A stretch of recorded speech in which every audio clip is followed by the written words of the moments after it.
Senator Audette. My question is for the government representative. So 918 million over 5 years. That's the amount allocated in the government's budget to combat the housing crisis in Indigenous in Canada's Indigenous communities who've been affected by this problem for far too long. In March 2024, the Auditor General of Canada even said she was absolutely disheartened to see so little improvement in substandard housing in First Nations communities over the past 2 decades. We've been saying that for 20 years, and the Liberals pledged to put an end to this housing crisis amongst First Nations by 2030. Do you think this kind of annual budget announcement is the way to do it? Senator Gold, thank you for the question. It's an important question.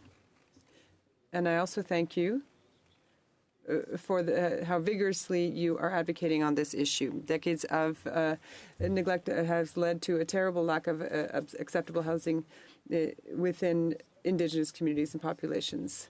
The government accepts and wants to implement all recommendations put forward by the Auditor General. Resolving this crisis is a priority for the government, which since 2016 has increased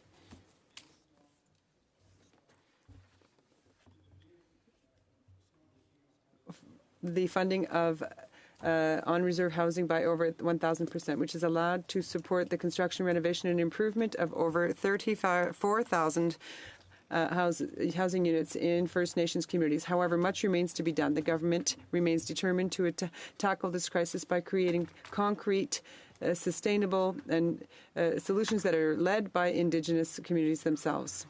Senator Audette, thank you, Madam Speaker. Thank you, Senator Gold. In the 2023 budget, the government announced $4 billion in funding over 7 years, starting in this year, 2024, until 2025 for the implementation of the urban, rural, and northern Indigenous housing strategy and the establishment of a national Indigenous housing centre. Is the strategy now in effect? But also, why create a new centre or new organization when we already have NICHI, in French, Logement Coopératif National Autochtone? Senator Gold, thank you for the question. The government announced measures to move the strategy forward, as well as the creation of a national Indigenous housing centre, which will be Indigenous by and led by Indigenous communities themselves.